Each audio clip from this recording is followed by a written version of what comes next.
Assalamualaikum warahmatullahi wabarakatuh. A'udzubillahi minasyaitonirrajim.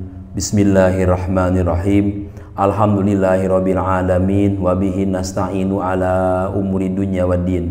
Wassalatu wassalamu ala asyrafil anbiya'i wal mursalin sayyidina wa nabiyyina wa rasulina Muhammadin sallallahu alaihi wasallama wa ala alihi wa ashabihi ajmain, amma ba'd. Allahumma ftah masami'a qalbi li zikrika warzuqni ta'ataka wa ta'ata rasulika wa amalan bi kitabika. Allahumma aghnini bil ilmi wa zayyinni bil hilmi wa akrimni bit taqwa wa jamilni bil afiyah bi rahmatika ya arhamar rahimin. Alhamdulillah, dengan qudrat iradah Allah kita bisa bertemu kembali dalam rangka pengajian kitab tafsir Jalalain. Dengan demikian, marilah kita mulai pengajian kita, sehingga moga-moga kita semuanya mendapatkan ilmu dari Allah Subhanahu wa taala. A'udzubillahi minasyaitonirrajim. Bismillahirrahmanirrahim. Fa ammal ladzina kafaru fa u'adzibuhum azaban syadida fid dunya wal akhirah. Fa ammal ladzina kafaru, adapun orang-orang yang kufur, yang kafir, fa u'adzibuhum, maka akan diberikan balasan siksa oleh Allah, azaban syadidan, dengan siksa yang sangat kuat sekali, fid dunya bil qasi wasabi wal jizyati, wal akhirati, dan di akhirat binari, dengan siksa neraka. Ini firman Allah yang menerangkan bahwa orang-orang yang kufur kepada Allah, yang kafir, maka Allah sediakan azaban syadidan fid dunya wal akhirah, akan berikan sanksi oleh Allah di dunia dan di akhirat. Di akhirat sudah jelas dengan neraka, karena hanya ada dua pilihan, surga dan neraka. Pahala itu identiknya dengan kebahagiaan, kesenangan, rahmat yang globalnya adalah surga. Adapun siksa yang merupakan sanksi dari Allah yang sangat mengerikan adalah nar, api neraka. Wa ma lahum min nasirin, bagi mereka yang di neraka tidak ada yang bisa menolongnya. Mani'ina minhu, yang bisa mencegah dari siksa Allah yang mengerikan di neraka itu. Wa amal ladina amanu, maka adapun orang-orang yang beriman, wa amilu solihati fayuwafihim ujurahum, maka fayuwafihim, Allah akan menyempurnakan kepada mereka, bilyai wa nuni, bisa yuwafihim, bisa nuwafihim, bacanya bisa dua bacaan. Maka Allah yuwafihim, menyempurnakan, ujurahum, terhadap bayaran-bayaran, balasan-balasan mereka. Wallahu, Allah la yuhibbu zalimin, tidak menyukai orang-orang yang zalim. Nah, ini menerangkan ada orang-orang yang beriman dan amal soleh. Ini mungkin di sini ada huruf ataf wawu yang memberikan suatu gambaran kepada kita. Ini adalah bersifat jam'i atau secara berbarengan. Ada iman juga ada amal soleh. Bukan berarti iman dulu baru amal soleh. Nanti huruf atapnya bukan waw kalau begitu. Wa amal ladina amanu summa amilu solihati. Maka di sini bukan pilihan dan bukan juga tartib, tetapi berbarengan. Orang yang beriman dan beramal soleh, jadi ya iman ya amal soleh jadi satu. Artinya bahwa amal soleh dengan orang beriman tidak bisa dipisahkan. Jadi orang yang beriman cirinya dia beramal soleh. Kemudian kalau dia beramal soleh, kalau amal solehnya didasari keimanan, jadilah amal ibadah. Maka jadilah amal soleh. Kalau amal solehnya tidak dengan keimanan, maka amal solehnya hanya bersifat duniawiyah, bukan amal soleh hakikiyah yang dunia akhirat. Maka di sini ada fayuwafihim, Allah menyempurnakan ujurahum kepada balasannya.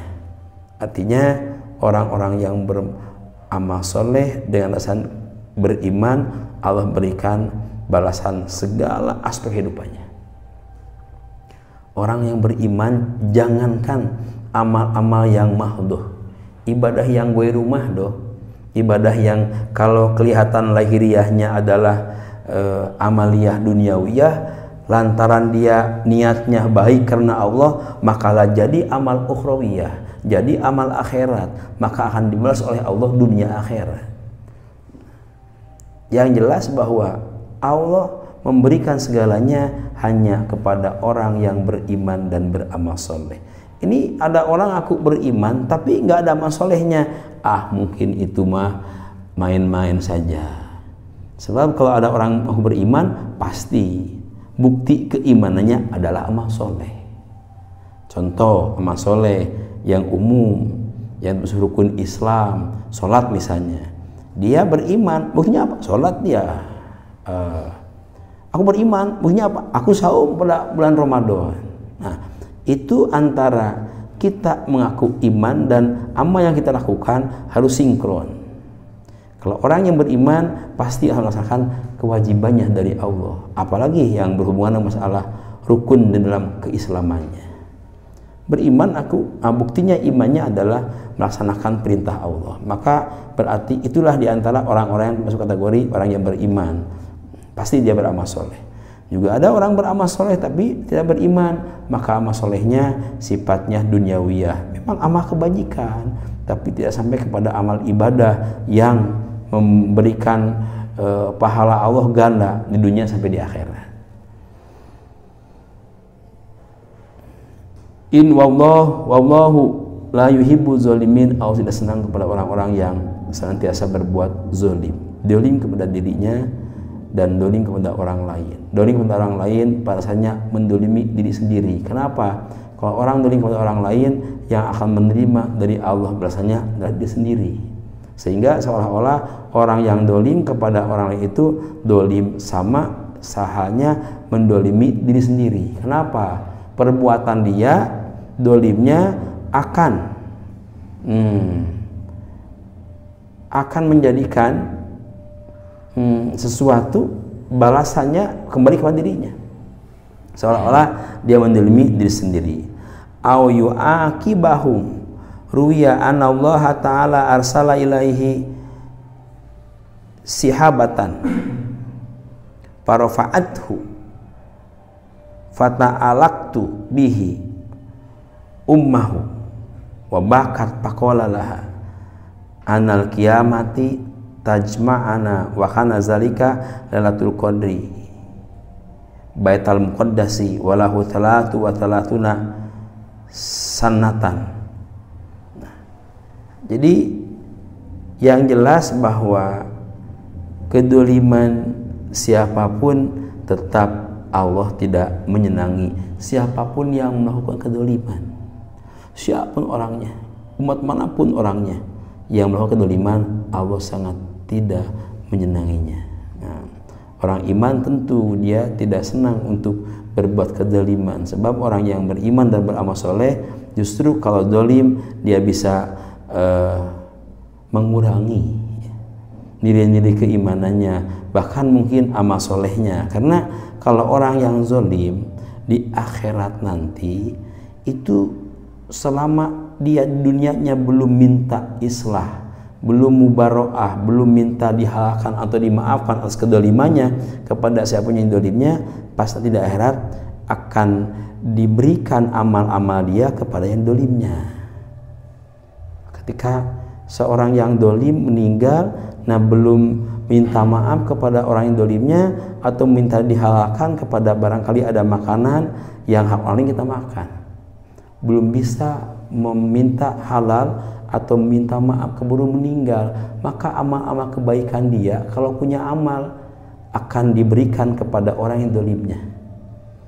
Yang mending kalau punya amal, kalau nggak punya amal, coba bayangkan. Nah kalau nggak punya amal atau saking banyak kedolimannya, amalnya banyak sih, tapi karena banyak kedolimannya, akhirnya amal dia sudah habis diberikan kepada yang dolimnya. Nah kalau sudah habis amalnya, tapi masih banyak orang yang dolima dia, bagaimana? Maka dosa-dosa yang dolimnya akan ditumpahkan kepada dia. Hatta turihat ilanar, akhirnya dia masuk neraka. Nauzubillah. Dzalika nasruhu alaika minal ayati. Dzalikal madkur, suatu yang setelah diterangkan tersebut, min amri Isa, itu adalah tentang perkara Nabi Isa. Nasruhu, aku bacakan kisah tersebut, naqassahu, kisah tentang Nabi Isa alaika kepada Anda ya Muhammad, wahai Muhammad, minal ayati, dari sebagian ayat-ayat Allah. Ini min tab'id ya, karena Allah itu banyak sekali, sebagian minal ayat, ini sebagian tanda-tanda keagungan Allah. Halun minal haq wa nasluhu wa amiluhu ma fidalika min maknal isyarah. Jadi hal itu yang Allah menerangkan dalam Al-Quran tentang Nabi Isa, yang begitu banyak hal yang luar biasa yang Allah berikan kepada Nabi Isa, mulai dari kelahirannya, mulai dari segalanya, bahwa Nabi Isa memang Nabi yang penuh dengan hal-hal yang istimewa, sehingga Allah mengisahkan tentang Nabi Isa ini di Quran yang disampaikan oleh Allah kepada Rasulullah Muhammad SAW sebagai ayatin, sebagai tanda-tanda kemahagungan Allah. Maka dengan demikian ini bisa kita jadikan sebuah renungan bahwa memang Allah maha segalanya, dan ayat Allah bukan hanya ayat Qur'annya saja, termasuk ayat-ayat kauniyah, termasuk ayat kauniyah, yaitu tadi tentang peristiwa Kangjeng Nabi Isa alaihissalam. Itu pun tentang ayat Allah yang bersifat kauniyah dan bahkan Qur'aniyah, sebab juga itu kejadian ditulis dalam Al-Quran oleh Allah, itu disampaikan oleh Allah kepada Rasulullah Muhammad SAW. Jadi ayat kauniyah dan ayat Qur'aniyah ini dua-duanya ada dalam cerita ini. Minal ayati wa zikri sebagai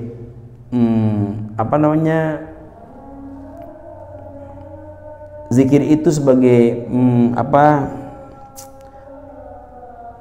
pengingat ya, Al-Hakim, dari yang maha bijaksana, sebagai pengingat kepada semuanya dari Allah yang maha bijaksana. Al-Muhkam ayat Quran ya. Jadi Allah menyampaikan Quran tentang Nabi Isa yang tadi itu adalah sesuatu peringatan, suatu pemberi peringatan kepada kita dari Allah yang maha bijak ya. Inna masalu Isa indallah kamasali Adam. Pak santri, kiranya itu saja yang disampaikan. Ayat yang berikutnya insya Allah pada kesempatan yang lain, mudah-mudahan kita senantiasa diberikan oleh Allah kesehatan, keselamatan, keberkahan, panjang umur, serta menjadikan oleh Allah orang yang soleh dan doa kepadanya. Amin ya rabbal alamin. Terima kasih. Billahi taufiq wa hidayah. Wassalamualaikum warahmatullahi wabarakatuh.